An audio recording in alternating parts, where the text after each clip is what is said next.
Good evening, everyone. How are you all doing? I know this has kind of been a long-awaited meeting, right? Everyone's just kind of been waiting and waiting and waiting, like when is he going to call a meeting? And thinking that I just forgot about you, but I hadn't, I promise.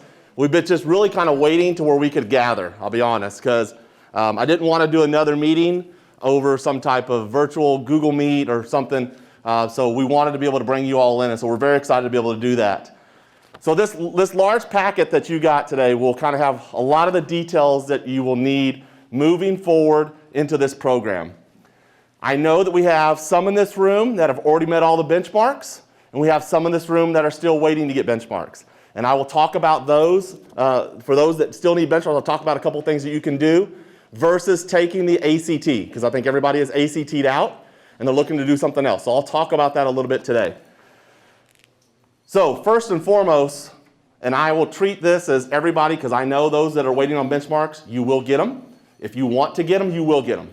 Okay, that's how I see it. And so we will treat everybody in this sense that you are in the program, and so we will talk like that, all right?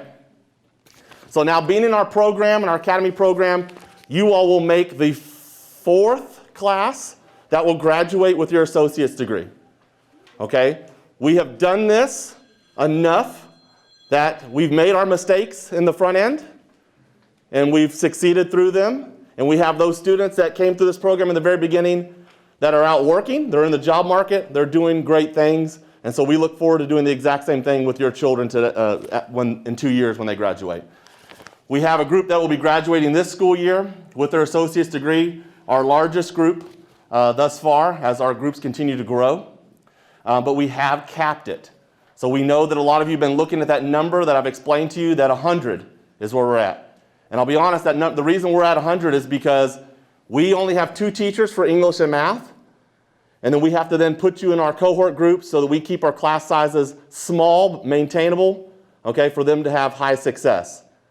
And we do have high success. We average a 3.75 GPA for college freshmen. So as we look at you and your students now, some of you are like, well, I've got a 4.0. That's great. Everything you've probably done thus far has been up to at least honors level. Some of you are taking AP.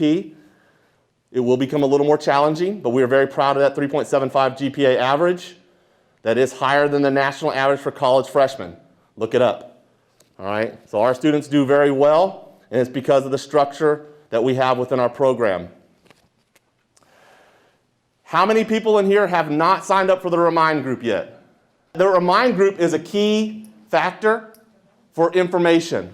We use it continually to send out info. We use it during the day.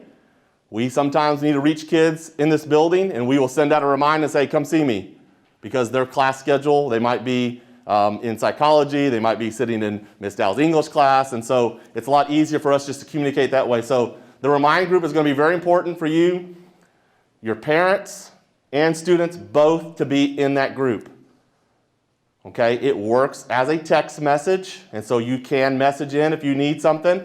You can also email or call in, but that direct link does work very well. So please download the app and use it that way if you could, please. One of the key components of this program is that our students will earn their associate's degree if they want to. The only way to earn an associate's degree is to take the FYE summer class. Now, some of you may decide that you don't want to earn your associate's degree. That is a choice. And so if you choose not to earn your associate's degree and thus have decided that you don't want to take the FYE class, that is a choice. But you will take a class on an online portal called Apex that will help kind of give you the ins and outs of what college is about. All right, so I think for right now, I think we're probably sitting about 98% of people want to take the FYE class, and that's perfect. We will have everybody enrolled. That class will start on June 7th. All right, so go ahead and mark your calendar down.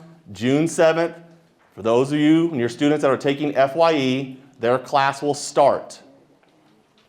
That class will end on August 1st. Do not worry, you will still have a summer. okay? This is not a class that you will spend hours upon hours on a daily basis doing. But it is important that you do make a conscious effort to work on it, because if not, it will catch up to you, and then you'll be trying to finish things at the last minute. The reason we do this class is for multiple reasons, okay? So I've already stated the first, because we want you to earn your associate's degree. You have to have that class.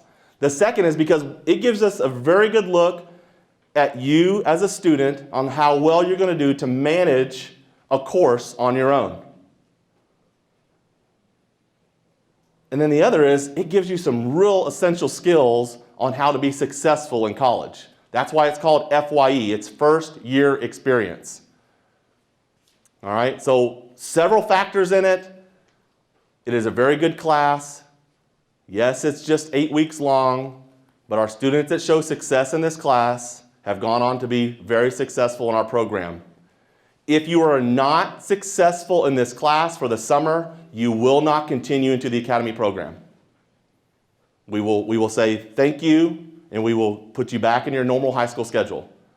Because if you can't handle this course, this one course this summer, then there's no reason for us to stress out, put your parents in stress, put you in stress, put us in stress for a fall semester of 12 to 15 college credit hours. Okay?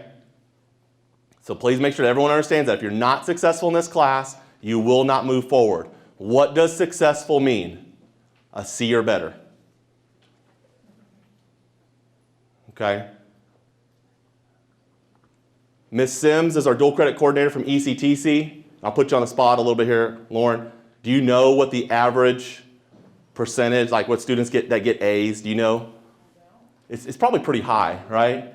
It is to be a class that you should get an A. But if worst case scenario, you should get a B. If you get a C, we're already probably wondering a little bit. I'll be honest. Okay, but we do have them. So if I took a, like I said, took a percentage, and I'm just probably throwing it out there, I could go back and look through our data. We're probably really high. Probably 95% are A's or better, and it's probably 4% are B's, and then we probably have that 0.5% are C's, and then the worst of them are the D's or the F's. Okay, so that's our first measure to find out if you're really prepared and you're ready for the course sequence that you're going to take through the academy. So June 7th through August 1st. Now I want to talk a little bit about what next school year looks like. We start school in Hardin County. Anybody know? August 12th. August 12th. It is a Thursday. It is the very first day of school for Hardin County schools. You all come to school. You will all report to your home high school, Central, John, or North. You all go there on the 12th. And then they'll do whatever procedure that it is, whether it's a homeroom or some room that they send you to so they can get that head count. It's very important for our district, for our state, that we get a good head count of every student. So every single one of you on August 12th, report to your home high school. Then when they say you're done, then we will have buses that will bring students over here. For those of you all that will be fortunate enough to be driving by then, you'll be able to drive on over, and then you will spend your rest of your day here on the 12th. The 13th, on Friday, you would report straight here. And then from that point forward, this would be home base for you. Does that make sense? So those are very important for you to understand that. On the 12th, report to your home high school. That point after that, you are here at EC3. This would become home for you. Your classes for the college will begin on the 16th. That's the following Monday. So that gives us Thursday and Friday to iron out any issues that we might have, to make sure that everyone has that full schedule that they need, and get you then prepared. There's a lot of things we have to do. We have textbooks that have to be passed out. We will take a campus tour to make sure, because some students will have classes over there, and I'll talk about that a little bit, on campus. So we'll make sure that everyone understands where your resources are on campus. A lot of you are going to figure out what those resources are for college campus during your FYE class. That's part of why you take that class. But we're going to make sure that you understand all those and you visit the places, the library and those types of places on campus. And so we'll do that on Thursday and Friday, getting you ready for Monday the 16th when all of your classes go live. Okay, any questions about the start of school? All right, perfect. As I said a minute ago, most of your classes will be here in this building. So we have Miss Dow here is your English professor that you all have. So she is a high school teacher. She's hired. She works for us at EC3. She is your credentialed ECTC English teacher. So she will teach English 101, 102, English 161. Back, Miss Alford is your math teacher. Again, same exact thing. Miss Alford, say hi. Miss Alford is your math teacher. So she is also the same exact thing. She's a high school teacher. She works for us, EC3. She is your ECTC professor for college algebra, for trig, and statistics. Anything above that, you would take on the college campus. All of our students in the academy program, you will take English and math with our teachers. Beyond that, if you decide you're going to take a higher level math, I know that I have some students that are already looking potentially to be into calculus by the end of all of this. We only teach up to statistics. So if you want brief Cal or Cal 1 or Cal 2 or so on, that'll be on campus at ECTC, and we will work those classes out. Your other classes, such as History 109, that's your U.S. History. Every junior has to take U.S. History. That will be taught here. Right now, our Professor Rigney, she comes and teaches that class from ECTC. So she's an ECTC professor that comes to our building to teach the class. So that class will still continue in this building. Art 108, Professor Vance comes over and he teaches that. Psychology 110, you'll have that. Professor Rummage will come over here and teach that. Sociology, Professor Wood will be coming, yeah, so he'll be coming over to teach that class. And then our public speaking, I think we're still kind of waiting on that, but our public speaking will happen in this building. So all of those classes will be taught in this building with ECTC professors coming over here teaching you on that schedule. You will take classes on a college schedule. It doesn't matter whether it's Miss Dow's, Miss Alford's, or any of those professors that I was just talking about. College classes happen on a Monday, Wednesday, or a Tuesday, Thursday. And they happen in an hour and 15 block. That's how they happen here for us, 1 hour and 15 minutes. So your classes will start in the morning at 9 a.m. You have to be here by 8:40. Everyone has to be here by 8:40, but your classes start at 9 a.m. So it gives you a little bit of a breather before classes. We have breakfast and so on, and then you'll be in class for the start by 9 a.m. That class will go until 10:15. Then you'll have another little break, and then your second class will start at 10:30. And that'll go to 11:45, and then that's lunch. So that might be a Monday for you. 2 classes on a Monday, and those classes will repeat on Wednesday. And in the afternoon, we'll talk about that in just a moment. And then Tuesday, you would have 2 different classes that would meet on Tuesday and Thursday. So let's just say that your Monday, Wednesday, you had English followed by math. On Tuesday, Thursday, you had U.S. History followed by psychology. That could be your 12 college credit hours for the semester. All right? Fridays, I did not mention. Currently, right now, you will not have a class scheduled for Friday unless it could be a science lab or something like that. So we're still working on building some of those schedules, but typically our class schedules are just Monday, Wednesday, Tuesday, Thursday, and then we will build in those Fridays as needed for the college classes, for science classes rather. Those science classes, especially the labs, will be taught on campus at ECTC. We do not have facilities here for your science lab. So if you're taking a biology class with a lab, the lab would be on campus. Chemistry class with the lab, chemistry lab's on campus. Anatomy with the lab is on campus. Okay? Don't worry, we'll make sure that every student understands where those classes are and how to get there. We have a van that we do use, and we transport students to and from the campus to get them back and forth. Those students that will be driving will be able to drive over to campus if you like. Don't worry, there's not a parking permit that you have to have for ECTC. You just park in the student parking lot. That's all you have to do. Okay? So that's just kind of a rough idea of what your schedule looks like. So again, all I told you Monday through Friday kind of gave you some ideas, and we went up to 11:45. So what happens after that time? Well, we have several students that choose to go back to their home high school for the afternoon. So we have a bus that leaves here at 12:40. that can take you back to your home high school where you can take 4th and 5th period classes. Some of you are involved in career technical classes at your home high school, maybe business classes, family consumer science, agriculture, maybe you're involved in ROTC, you're in band, you play sport and you want to do a weightlifting class. It doesn't matter what it is. You have that choice and we encourage it. So if you're wanting to go back to your home high school, hopefully you've told your guidance counselors when you did scheduling that you wanted classes. If you have not, then we will make sure that we get those taken care of. All right, we want to do that as soon as possible because schedules are already being made. Some of you will choose to not go back to your home high school, and that's perfectly fine as well. That means you will stay here at EC3 and we will put you into a study hall room.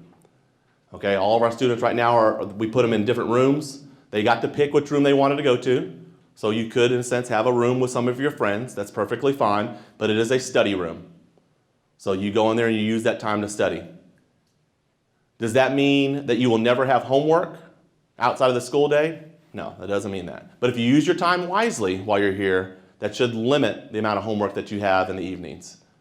Our high school athletes love it the most because you all know as high school athletes, if you're getting home from a ball game and it's 10:30 and then you still have to study and finish up something, it's hard to get done. Well, if you use your time wisely during the school day, then academically you should be able to stay at the top of your game. Okay? Any questions about what your school day looks like? For your schedule, we will have all of your schedules done for the fall prior to classes starting in August. We will send those out when we have them. Please do. It's going to be a while. All right. This is a long process as we try to individually schedule every student and get it all squared away. So it takes a little bit, but we will get those out to you as soon as we have them completed. Then we will schedule you for the spring classes sometime in October. Okay, because we take 2 semesters. We don't schedule you for everything now. We have an idea of what you will take. So, some of the classes you heard me mention, if I mentioned psychology and I said, well, you didn't have psychology in the fall, well, that means that you will have it in the spring. Do you get to pick which classes you have when? No. I'll tell you that. Okay? You do not get to pick when you take English or when you take math. But those you filled out one of those Google forms for me and I asked you if you were going to be English focused or math focused, or if you were neither. The reason I asked that is because if you're English focused, that means you're going to take English 101 in the fall and you'll take 102 in the spring, and then you'll be able to take 161 during your senior year. If you're math focused, that means you're going to take college algebra in the fall, trig in the spring, and then you could take either statistics or some other course during your senior year. See, it has to be designed because you have to take English and math every year in school. If you're neither, then you may end up taking English 101 in the fall, not an English class in the spring, and then the fall of your senior year you might have English 102. Same goes with math. You may not end up in math during the fall, you may end up in math in the spring, and then sometime during your senior year you have a math class. Does that make sense? Okay, any questions about that? The only class that you all get to pick and that we can determine, again, has been that science, because you told us what you wanted for science. So we will then schedule you for that chemistry, for that biology, or for that anatomy based on the career path that you're intending to be in. Some of you will end up with those science classes in the fall, some will end up in the spring. All depends on what our numbers look like. We have to build courses. And working with the college, we have to have at least 20 students in those courses. So if we have a small group, that group may all be together that's in that exact same course. But you all will probably be together for a lot of courses if you continue in that same path. All right? Any questions about your school day and the courses that you will take? All right, so I do want to kind of take a look a little bit into this packet. It's kind of the reason why that I gave it to you. So the very first page in here, this is a packet that came straight from ECTC, from Lauren Sims and her team. So everything that I'm giving you would be made available to any student that ever wanted to take dual credit with ECTC. So the things that we have going on are not just specific for EC3. The advisors that are listed here, Lauren Sims, Laura Stover, and Ashley Tollefson, They are your advisors and will be your advisors throughout this entire process. That they work with us to do things. You are always more than welcome to contact them directly, but we encourage that to kind of go through us. Okay, because we have a better idea of everything that you're doing. We take everything into account with your home high school classes as well, so that we can make your schedule work perfectly for you. So I want to go ahead and go first to the middle part of this where it says eligibility for dual credit. So eligibility for dual credit right now, because of the way COVID has kind of done all of us, right? And with ACT, ECTC's rule for getting students in to dual credit is a GPA factor. Okay? We have continued in this program to hold the standard for the ACT, and we will continue to do that. I want to make sure that everyone understands that. So if you read that and you're sitting there going, well, I see on here the placement requirements, it just says all they need is an unweighted high school GPA. That is correct through any dual credit program. But for our program in this academy, we are continuing to hold true to our ACT.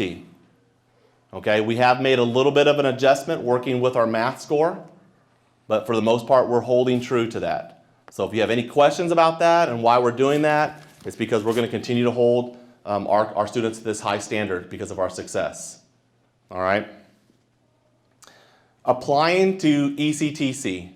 Those of you all that have already been accepted, thank you for applying to ECTC. You've already done that. So that is great. That's fantastic. It's already knocked out a big portion of this. That's how we can go ahead and get you scheduled. Now I will say this. Some of you have already taken courses at your home high school in some dual credit capacity, whether you took CIT or medical terminology. Some of you may have taken some other course at your high school.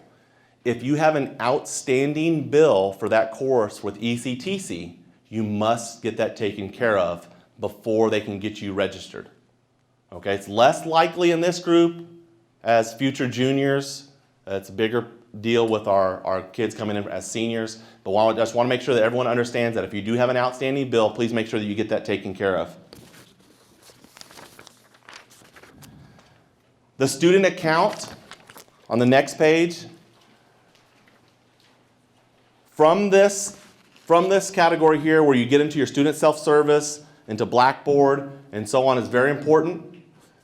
You all as parents have been probably really immersed in your child's grades. I would probably guess that's kind of typical for the high achieving students like yourself. Their parents are really immersed in it. You all have been so used to looking at your kids' grades on Infinite Campus. Okay? You will not have access to your student grades in this program. Okay? The way you have access is that you grab your child by the neck. No, I'm just kidding. No. You talk to your child and you say, hey, open up your Blackboard. Let's take a look at your class. I'd like to see how well you're doing. And then they open it up and they show you and they pull up their grade book. And if they tell you, well, the teacher hasn't graded anything, there's nothing in there, then you can then send me a message on Remind and saying, hey, my child's saying there's no grades in here. And I can say, well, they're probably not telling you the full truth. Okay? Now, granted, all the professors have their different ways of grading things and doing things, but the college holds them to 2 weeks on grades. They should have grades updated every 2 weeks. So you could, in a sense, look at your child's grades every 2 weeks and be able to see them. But that's the way that you're going to see your kids' grades moving forward. It will not be an Infinite Campus. Okay, and I know that's different. It's difficult. I've already done this as a parent once. I'm getting ready to do it again. So you just have to have those conversations, and your kid just has to be able to show it to you. All right. Now we will do grade checks here. We do grade checks 3 times a semester. It's kind of like progress reports that the schools will do. So the students will come in. They have an appointment time with us. They pull up their grade book and they show us. When we do those, if you want to come in and sit down and do it with us, come on in. It's perfectly fine. Because we're going to set those appointment times with them and you just show up at the same time and we'll show you. So during that first one, if you want to see what we're doing, then after that, you're like, now I got it. I understand. By all means, come on. But the students will show us. Then if your students are maintaining grades of C or higher, then you probably will not hear from us. If we see grades that are lower than that, then you will get a message from me, or one of us here rather, and it will tell you, you need to take a look at your child's grades. They're recording this. Now, Again, this is not trying to scare anybody. But the first time they have, let's say, their first test with Miss Alford in math, they may not do as well as they thought they were going to do. And so let's say their first grade in math, they end up with a 65 on that first test. She grades for homework and she grades for tests. And so the percentage that your kid's going to have in class may not be as high as they're used to. And so you may get a message from us that they are not doing well. But I'll go ahead and tell you right now, the great thing about how her program works is they just come in and they sit down with her and they do study sessions and they get to retake that test. The higher grade will prevail. Okay, it's not so often that happens. We probably all know that now, but it is about mastery. We want our students to do well. The easiest way for your child to do well, especially with math, as I'm talking about it, is there is a homework grade.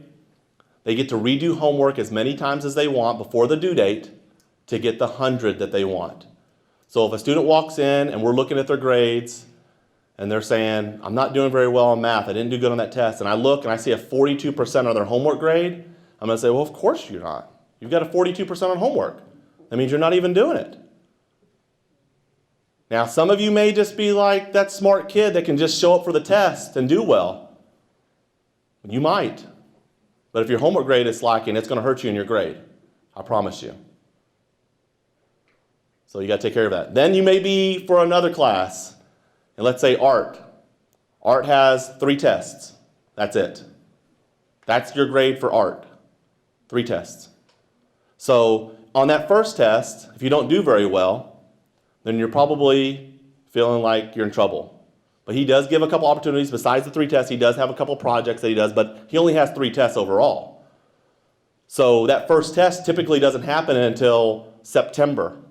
So you're going to be in school for about a month, and then you have that first test, and then you're going to be like, oh no. If you don't do very well, then your grade may not look well. So just understand there is a difference. You all been used to doing a lot of high school classes where you may have a lot of work that's going into your grade book then to kind of help balance your grade. And in your college classes, you may not have a lot of that. That's the difference. The other difference is your college professor is going to hold you to that standard. Now, we have a lot of great high school teachers, and a lot of great high school teachers continue to hold your students to that high standard, and that's great. But in college classes, they're all going to be that way. So again, it's just to prepare you and to get ready. You all are ready for this. You're asking for the rigor. Be ready for it. Okay? You can't probably just think that you're going to come in and just wing something the day before, get it all done to have it ready for the great grade that you're used to. I know it's kind of a long way to go around it, but the Blackboard, your student self-service, this is going to be a big portion where you're going to take a look at things. The student self-service will be the spot that you make payments. You will have to pay for your students to attend in this program, and you will pay there. So you can pay in person. You can go down to the business office and do so. I'll skip the part about course schedules because I've already kind of talked about that. The course syllabi that's on here, every student will get a course syllabus. It doesn't matter whether it's our class professors or the home high school, you will get a course syllabus. And that course syllabus is very important that you pay attention to it. Sometimes your professors will have you turn something in. Some professors will have you do a quiz that's related to it. It's kind of a way of checking off attendance sometimes for them. So the course syllabus is very important. You need to hold on to that. That is the contract between you and your instructor. Some students sometimes they come back and they're like, well, I'm not sure how my professor's grading me. And I say, well, what's the syllabus say? And they pull it back out and then they look at it and like, oh, okay, I understand. So that's where it is. Textbooks. All physical textbooks that your students need for this program will be taken care of for them.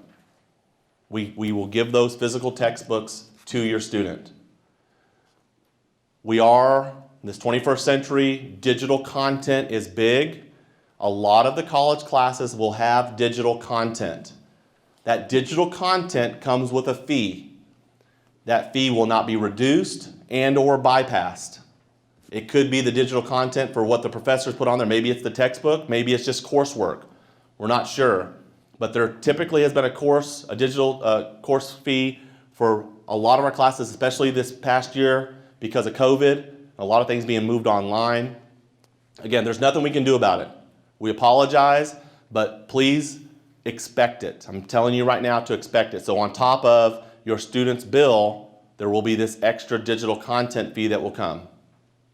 Okay, and sometimes can range anywhere from $50 to some that I've seen have been $80 or so. Okay, that's a per class, not a per credit hour.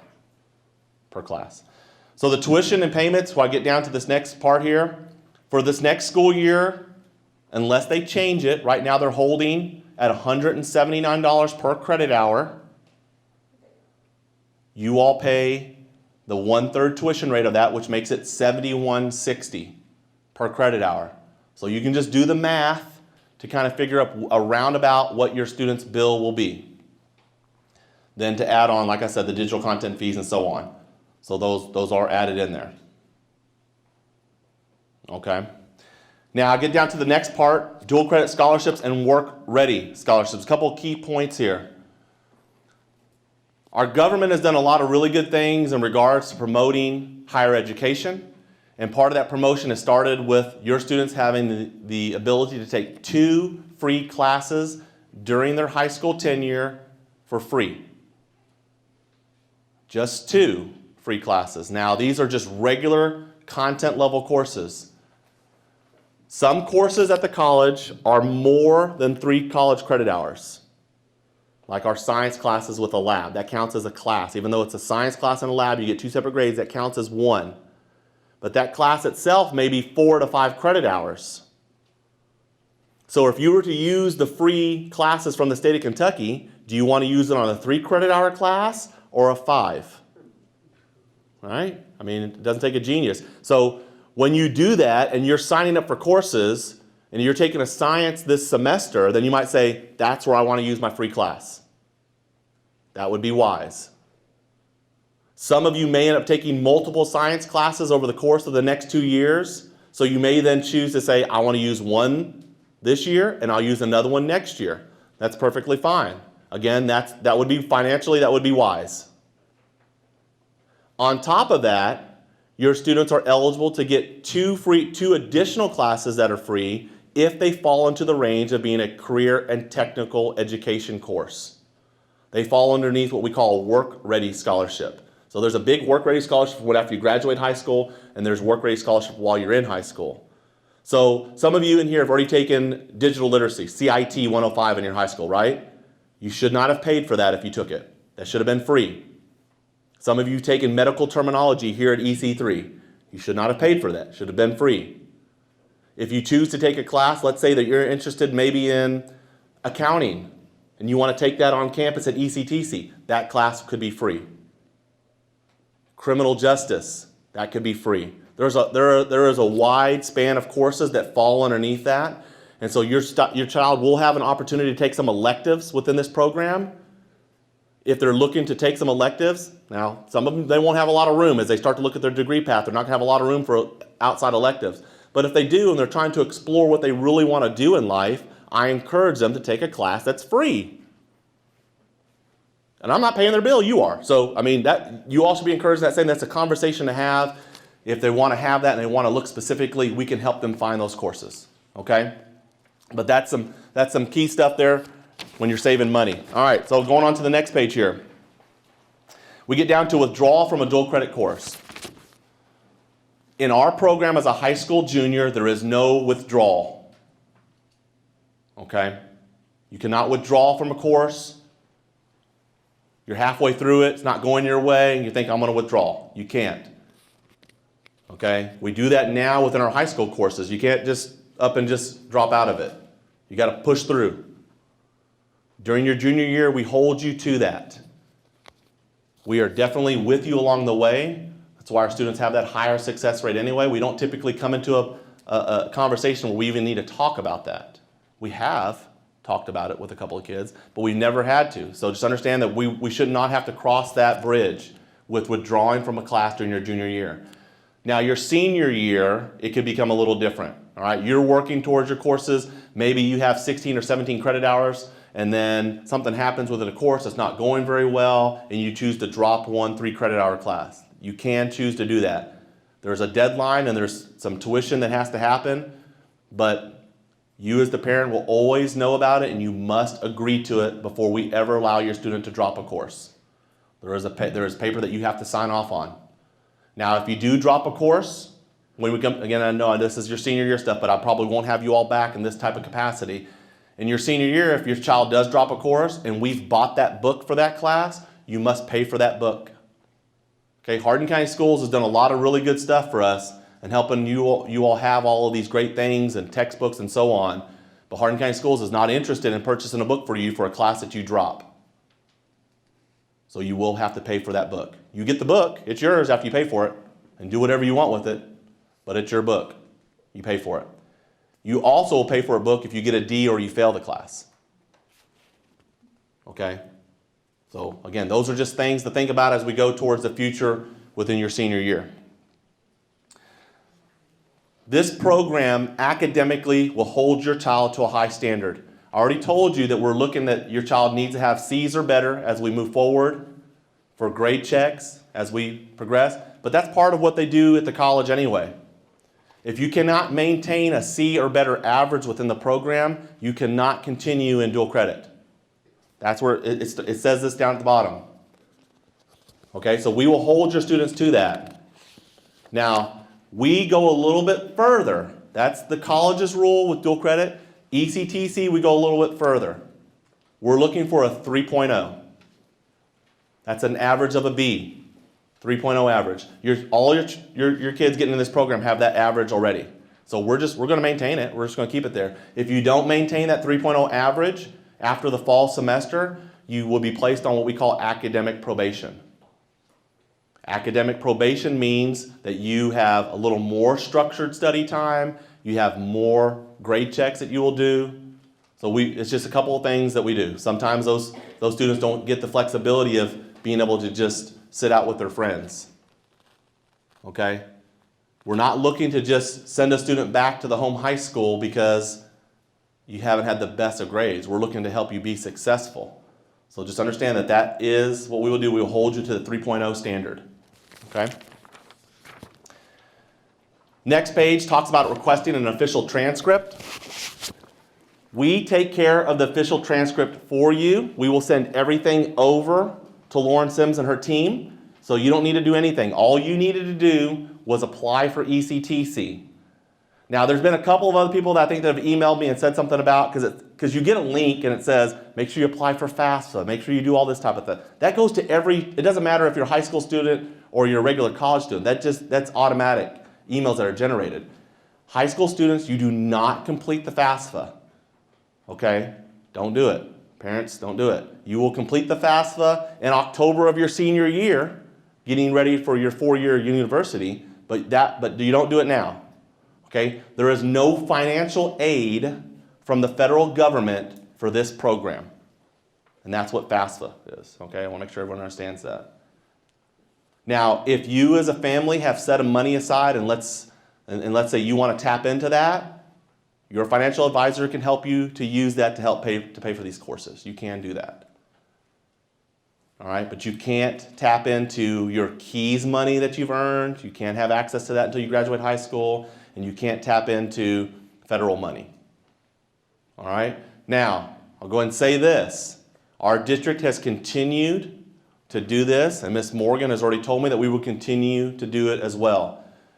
If you are eligible for free or reduced lunch due to economic status, then you can apply then to have your tuition covered by the Hardin County School District. There will be an application. Okay? In the past, we've kind of done our own pool of this. We're changing it. There will be an application that your family will have to complete, and then if you meet that standard, then you will be notified of that. Again, you must maintain the GPA. If your GPA falls below that 3.0 standard, then you would come off of that financial assistance from the district. Okay? The next couple pages talk about attending EC3 after high school graduation. We'll get into that next, after your senior year, how to transfer credit and so on. Those aren't things that necessarily pertain to you all right now. The next, very bottom of that page that goes on to the next is about attendance.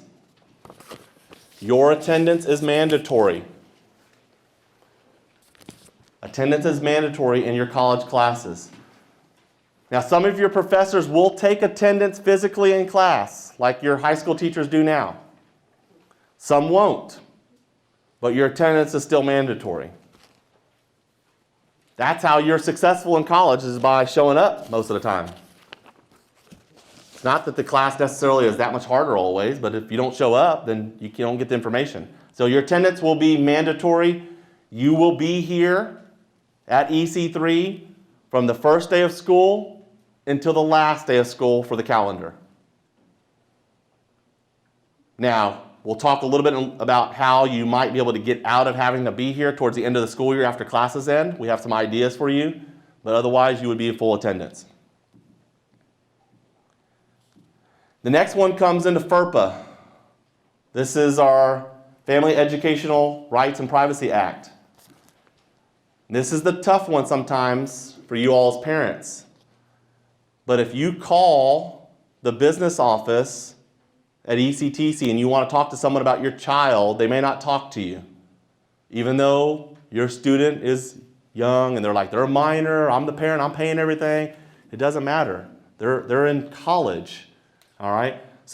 But there is a place within the student self-service that your child will check for them to be able to talk to you, and then they will list the names of the people that they can talk to. So that will be a key part for when we start, that all your children will go in and do that, and they'll be able to note for you. Okay? At the same time, this act pertains to you talking to your child's professor. Okay? Your child's professor will not talk to you. Not because they don't want to, it's because of FERPA. And they don't want to cross that line, they don't want to be called, so they're not going to. If you email Miss Dow and Miss Alford, they're going to talk to you. Okay? They're Hardin County Schools teachers, they work for us. So they will talk to you, I promise you. If you have a question and concern with one of your students' teachers, help your child to make an email and then send it. That's how you talk to your teacher, your child's professor. You help them write the email. Don't do it for them. That's FERPA. Don't get in their email and start typing emails, okay? You help them write one. This year is for you to help your child navigate college while they live in your house. Okay? It's very different when they move out. Okay? They want to come home probably, but they don't necessarily want you to do everything for them. I'm doing that right now. I've got one that she thinks she's got it all figured out until she needs money. Okay? So you got to let them fly a little bit, but you catch them when they fall, you pick them up, you make it right, and so on. So just that's going to be, your role's going to change a little bit, parents, okay? But your kids will be successful. Just be involved, help them through this process. Now the last one is Student Code of Conduct. There is a link on here for the Student Code of Conduct. Part of this, we've had some students already have to go through some of this. One of the biggest things on here I'm going to talk about is cheating and plagiarism. If you cheat in your high school class right now, what happens? Someone tell me. What happens if you get caught cheating on a test in your Algebra 2 class? What happens? You get a 0. Right? You get caught cheating in your college professor's exam, what may happen? You're gone. You're gone from the school. All tuition is lost, and now you probably will have trouble getting into another college. So don't get yourself into a situation. Now, we've had students that have had questions come up, and then they've had to go through a process and meet with the dean, where they may have been accused of something, and then they had to go and fight for it in a sense, and then they've come out on top. But you got to be ready for that fight too, so if that happens. So the Student Code of Conduct is very important. We will be with you and we will be in your corner. If we can support you, we support you. If you put us in a position where we can't support you, we're not going to be able to help you. So the best thing is don't put yourself in that situation. Don't cheat. Don't plagiarize. Don't use your friend's paper. I mean, any of those types of things. Because that's all the same. I want to make sure everyone understands that. And I know COVID has been the worst for it all. Okay? I know. You sat at home on this virtual school and you looked up all your answers and you got 100 on that test. Right? Come on. You know, I know how it goes. All right? Don't put yourself in this situation. Okay? The next page comes to, it's very important. This starts to show you the general education pathway guide for you all to earn your associates in arts or associates in science. There are 2 degrees that you will get to choose. Associates in arts deals more within the arts, and associates in science deals more within the STEM field. You will get to pick. You don't have to pick it today. You don't even have to pick it during this school year. But probably before your senior year starts, we're probably going to need to know, are you going more for the sciences or are you going more for the arts? Some students get both. There's a crossover a little bit with like 6 credit hours where you can get associates of arts and associates of science. Why do you need both? I don't know. If you want both because you're that high achieving student, then go for it. We have a lot of students that get both. You can. You have the opportunity within this program to get both degrees if you want it. Once you earn that associate's, I want to make sure that everyone understands this because we get this question all the time. Will that transfer? Yes. It's your associate's degree. No one will ever take away your associate's degree. It's yours. You've earned it. ECTC is an accredited college. Anywhere you go, they have to honor it. It doesn't matter if it's private or public school, they must honor your associate's degree. Now, does that mean that they're going to let you bypass all the courses that they need? No, probably not. They may have you still take courses that are required within a certain program that you haven't taken, but they can't take away your degree. Okay? So in this path, again, there's a lot of information here. I'm going to just have you take a brief look. As you start to take a look on the next page in the Associates of Arts checklist, the next one, if you turn it over, is Associates of Science checklist. You'll see that a lot of them are the same. The top category 1, all of our students will get everything in that category very easily. The category 2s and 3s is where you get a lot of choice. Category 1, we make sure and we help you. Most of you will finish category 1 this next school year. Okay? Because you're going to have the opportunity to earn 30 credits. Or more, but most kids get 30 credits. All right? So we will get into that a little bit more as your students start to schedule, and I'll make sure, but that is a checklist. Keep that, use it. We will have more copies down the road because you may lose it, but that checklist will come into play. This next page here, this starts to show a little bit about courses that match up into categories.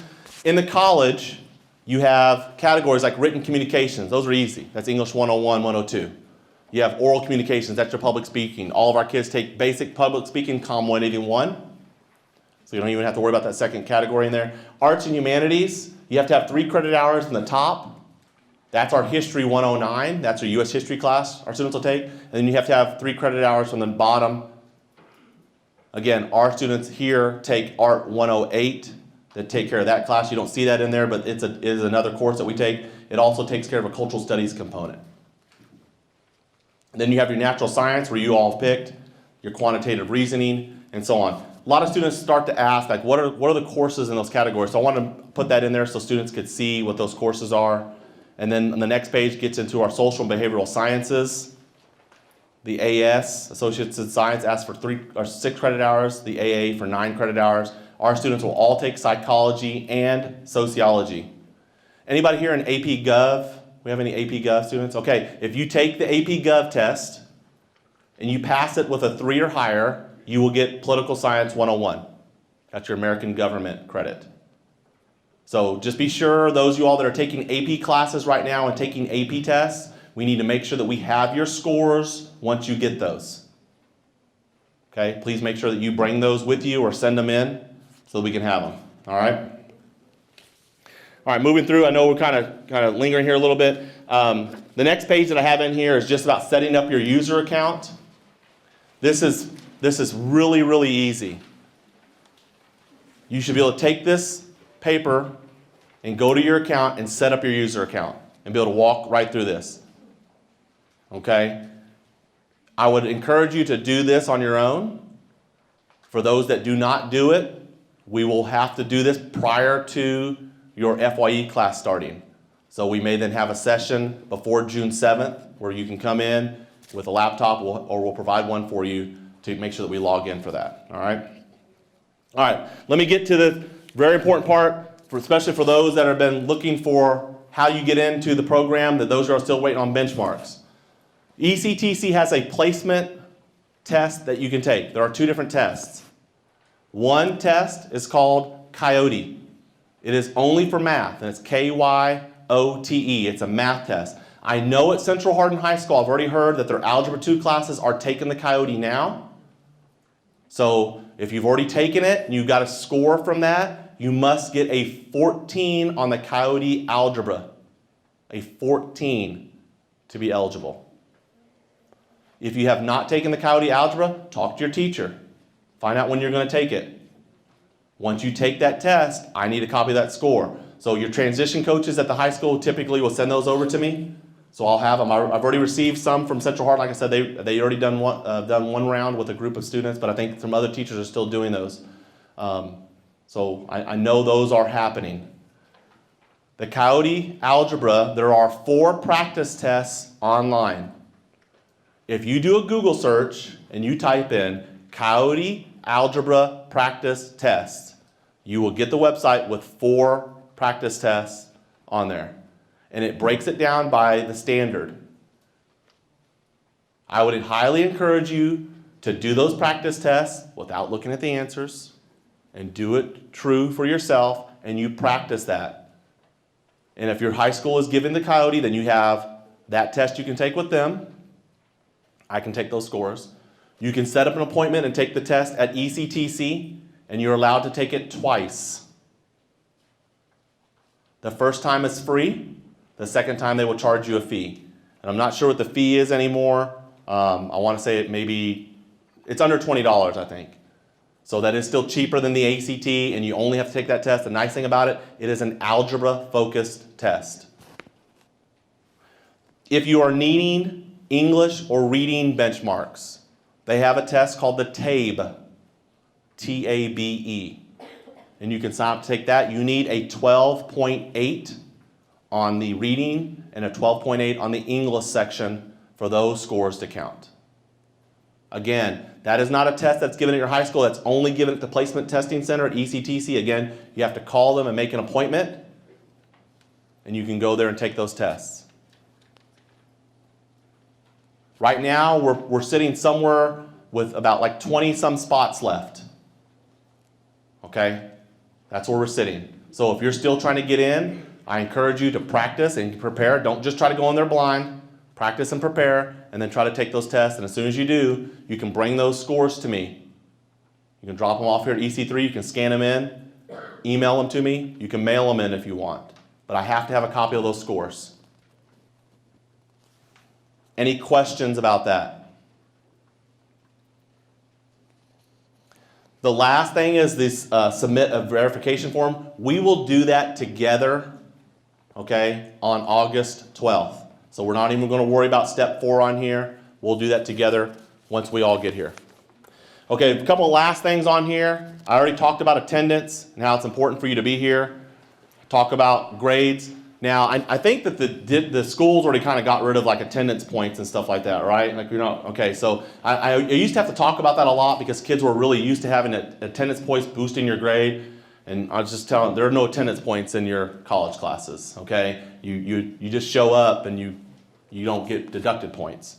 But I did talk about the grade checks. Technology, this always becomes a big question for you. Parents, you're going to be asked by your child, I have to have a laptop. You need to buy me a new laptop for this program.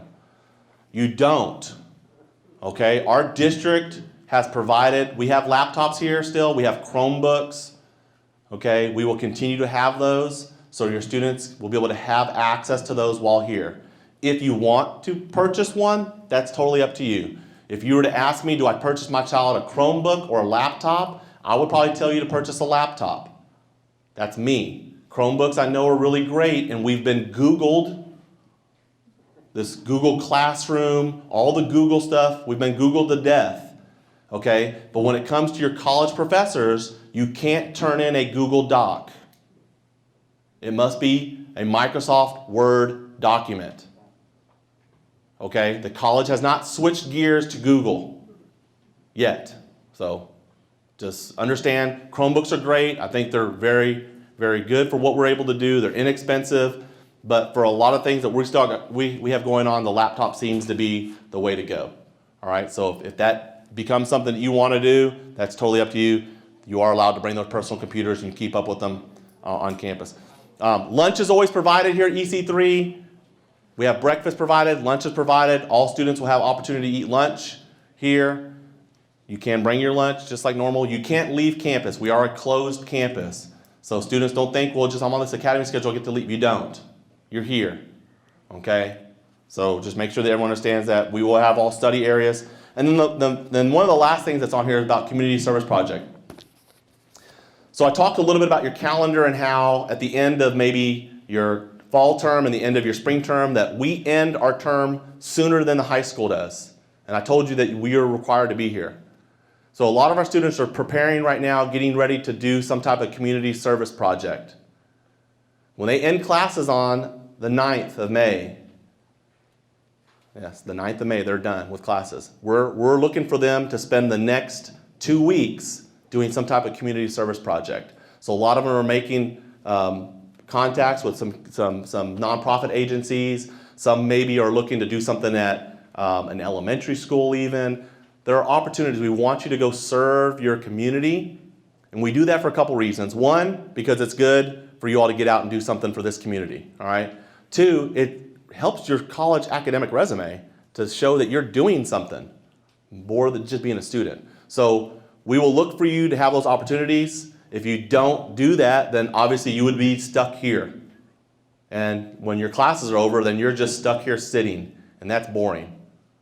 Okay? I promise that is very boring. So we will encourage you to find something to do in the community. So if you're passionate about something you want to be able to do, then this will be a perfect opportunity and a time for you to do that. All right? We take college visits with our kids now that COVID is kind of coming to a point to where it's more manageable. We took our student to Lindsey Wilson in Campbellsville last Friday, those students that wanted to go. So we got to go on a college visit, got to see those campuses, got to meet with admissions counselors, we got to talk and see what the campus are like, campus life, and so on. So the kids enjoyed that trip. Next Friday, we're going to WKU. So we find opportunities to take our kids to see. In the years past, we've gone to UK, U of L, Eastern Kentucky University. We try to go to some of the bigger ones that are close enough to us to get there and back in a day trip. We would love to take a tour around Kentucky and visit all of our schools. There's just not enough time and or resources right now to be able to do that. But we want you as a student to be able to see some opportunities within the state of Kentucky. And it may not be something that you're interested in, and maybe say, I'm not going to that school. Sometimes it's just nice to get out and see it. Okay? So that's just a little something about what we do. And then the next page, I apologize for the small print, but I wanted to get them on the page together. It's just a cross comparison between the fall academic calendar at ECTC and then the Hardin County Schools calendar. Your student will follow the Hardin County Schools calendar this school year. When we have fall break, your student is on fall break. Our college professors follow that schedule. Okay? Next year, when your student is a senior, they follow the ECTC calendar. That's very important for you to understand that. So if you like to take family trips, then you probably want to do those this year because you may not get them in next year during a fall or a spring break, because their spring break is different from Hardin County Schools. Okay? And right now, the college doesn't even have a fall break. So again, during the junior year, they follow Hardin County Schools calendar. During their senior year, they follow ECTC's calendar. All right? The next page is just a list of contacts. I myself, I don't know if I said this in the very beginning, I'm Dan Robbins, I'm the principal here. So Mr. Kyle Coomers, our assistant principal here. I've introduced Ms. Lauren Sims, Miss Dow, our English teacher, and Miss Alford, our math teacher. Miss Christy Wright is our guidance counselor. I think she was in and out some, but you have another guidance counselor here to help serve you. We don't want you to be disconnected from your home high school. I want to make sure that everyone understands that. We want you to stay connected to your home high school, but everything to deal with what we're doing here, we handle it. So when it comes to an academy class, it comes to an issue with a professor, we handle it. Okay, you're always more than welcome to go back to your home high school and talk to them, but they're probably going to turn you right back around to come see us. Okay, so let us help you within that. All right, so I probably went over a couple of minutes longer than I wanted to, but I think that I kind of you all have the information for this. And again, some of you may be still sitting on the fence on whether you want your child in this program or not. If you had to drag your child to this meeting because they didn't want to come, they're not interested in it, then it's probably the wrong decision for them to be in this program. Okay? If they drug you, then thank you for coming. All right. This program has a lot of perks. We're very excited about the opportunity, but we know it's not for everybody. Okay? So if you're still trying to get in, stay encouraged. You will get it. If you want it, you will get it. But I think at this point, if you've taken the ACT multiple times, it's time to look for another test. Don't stress yourself out with taking the ACT anymore. I get asked the question all the time, when's the last day that I'm going to take scores? I'm really looking to try to cut this off close to June 1st. One, because we have an FYE class that starts on June 7th. And two, we need to make sure that you have a home high school schedule if you don't get in. Okay? So June 1st is when I'm looking to call that our deadline. If you are sitting, you got 2 benchmarks, you're waiting on a third benchmark, and you don't have an appointment, you can't get an appointment to college till like June 3rd, just talk to me. Okay? We're not trying to exclude you, we're trying to include you, but we got to have deadlines. We have to. All right? At this time, I know some of you may need to get out, but if you have questions, I want to open it up for questions at this time. Yeah. What's our earliest thing to be dropped off? What, be dropped off here? Our custodian is here by 7 o'clock, and we have a couple teachers that are showing up here at 7, so there's some supervision within a couple teachers by 7 a.m. for sure. So, but, you know, they probably don't want to get here that early either, but sure, absolutely. Yeah, they don't have a choice. It's whenever you drop them off. And I didn't say that. I'm glad you asked that question about being dropped off. Hardin County Schools transportation will always bring them here. So if your child normally rides the bus, then they will continue to ride the bus next year, then that's perfectly fine. They'll ride the bus to their home high school. There'll be a transfer bus that then brings them here to EC3. They are here by 8:40 every morning if they're riding the bus. But they don't have to, right? They don't have to ride the bus. And then if they leave at the end of the day, the bus will take them back to the home high school and they can transfer to go home. So transportation is provided for your child on that. Yes? If we do want to pick them up from here, what time do we pick them up here? 3:15. Yes? You still need to take a year of foreign language. Can you do that as your dual credit, or do you have Yeah, so there are a couple options. So ECTC right now only has Spanish. Only Spanish that's offered in a dual credit model if your child wants to take it as dual credit. So if they want to take it at the home high school, they would take it during a 4th and 5th period class. Especially I know some students are taking like German right now, and that's, you gotta be able to go back to your high school to finish that. So again, taking a 4th and 5th period back to your high school to finish that 2-year can be done. We do have an alternative that's not necessarily our first focus, but we do have an alternative where a student can take it online through an APEX program if they wanted to do that, and we can work with them to do that if we need to. Yes, Mr. Coomer. Hey, can you just make sure that we know what Fridays look like? You mentioned class on Monday, Wednesday, Tuesday, Thursday. People are living their child like, I don't have to come on Friday. Right, yeah, no, you got to still come on Fridays, but Fridays are great days to catch up on projects. It may be an opportunity that you're working within a group, that you have classmates that you couldn't see because they were studying and trying to get caught up for something else. So Fridays are great days for group projects and to get caught up on any work that you have. So Fridays, again, and some of you may have class on Friday because you're taking a science lab that meets on campus on a Friday. So Fridays are still school days. We may then take Fridays as an opportunity We had to wait because of COVID to take these college visits all now, but we may then use some Fridays in the fall, use some Fridays in the spring to take you on some trips. And it's when the majority of your conferencing happens. Yeah, we do conferencing, so whether it's a math conference or maybe an English conference, because they're teaching Monday through Thursday as well, so then they spend time with you. It may be an extra writing lab that you need to come in to get that paper fine-tuned, so that's where you get to spend time with your teachers with that as well. Thanks, Mr. Coomer. Yeah, yes. You said the FYE is mandatory? If you want to earn your associate's degree. If you want to own it. But he's got an 8-day course, it's already paid for at Georgia Tech, in July. So, I mean. Yeah, so the course, because it's online, it has a flexible schedule within it. So the students will get their classes, they'll have their assignments that are due. So if he had to be out of pocket or without service or something for 8 days, we've had students have to do that. It's perfectly fine as long as they maybe work ahead. So during that 8 days, they're not going to miss assignments. They can do that. Some kids go on a cruise. They're fortunate to go on a cruise, and they may not have service while on a cruise. Well, great for them. You know, when do I get to go? But they can do this course. I have seen students with this FYE course that have been able to knock it out in 1 month, and then they're done with it. They can put it away. So, yes. So it's a self-paced course, so it's not like they have to show up at 8 o'clock every morning? Correct. Right. This is an online self-paced course. Correct. Yeah, there are modules that they must follow, and as they complete the module, they move on to the next one. Now, there is a face-to-face class. If a student really wants to do that, they can choose to do a face-to-face class that meets 2 days a week. I know Brianna was kind of telling me, but I didn't really catch the time. So if someone really wants a face-to-face class, they can choose to do that. But the one that we're putting them in is an online self-paced course.